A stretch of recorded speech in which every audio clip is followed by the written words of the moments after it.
YouTube, Joshua the window cleaner here. I'm going to show you how to use the screen washer properly. This is just our technique and what works best for us. I'm sure there's a million other techniques out there and different ways that you can do it, just like cleaning glass. So I'm going to go ahead and get started. First of all, you want to make sure I always put all my screens in a pile, and then I use soapy water and just kind of squirt it on there. But like I said, normally they're piled up, and so whenever you spray them, it gets all through the screen. Okay. And then you want to take it and you want to drag it through and grab it on both sides. This size screen, every screen's kind of different. And then I normally run it through here about 20 times.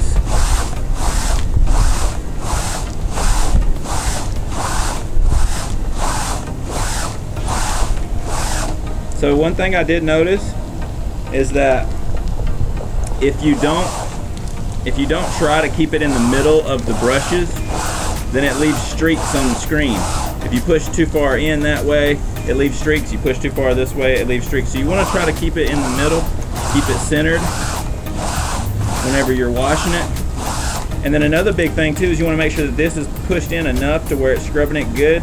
If you have bigger screens, you can actually pry this out a little bit and it won't damage the screen washer.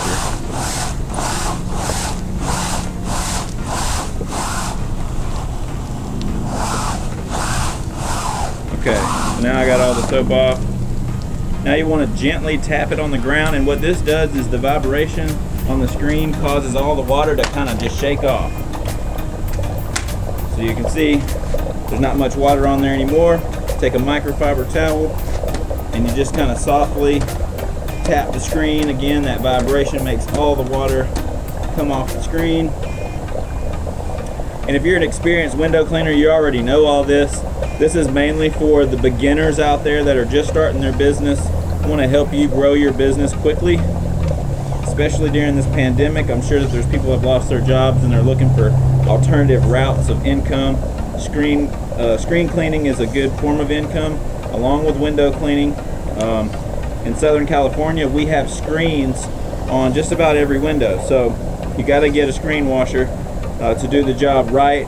And the biggest thing that I love about the screen washer is whenever I'm using it, people will come up and say, hey, that's a cool tool to wash the screens. And then they want your business card. So I get a lot of business from this.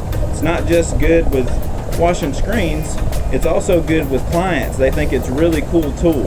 So it's a good investment. I would invest in it, or invest in another screen washer. There's plenty on the market. I think the next one I want to do is the IPC. So that's my tips on how to wash a screen properly.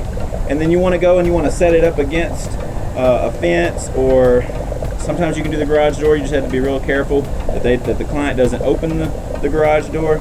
But you want to lean it sideways like so, up against something. That way all the water that's in where the spline is can drain down at the bottom. You can see it's leaving a mark already. This makes the screens dry a lot quicker from my experience. So I hope you guys enjoyed. That's how we wash the screen, and that's how we do it properly. Like I said, you want to make sure you wipe down your frames, because that's not going to clean it real good if they're really dirty screens. This house has been maintained, so I don't have to scrub these screens too much. But sometimes in the future you might still see stuff on the screen, and then you want to make sure you wash it again. You can degrease screens as well before you do this. You don't have to just use soapy water. Just depends on how dirty it is. Like I said, these have been maintained every 6 months, so we haven't had much of a problem. I hope you all enjoyed. Hit the like button, subscribe to my channel to see more videos like this. If you're a window cleaner and you have a YouTube page and you're doing reviews on products and you're teaching people how to clean windows and things like that, I would love other tips and feedback. So put your channel link in the comments below, and I'll click on it and I'll go subscribe to you. Hope you guys have a blessed day. Peace out.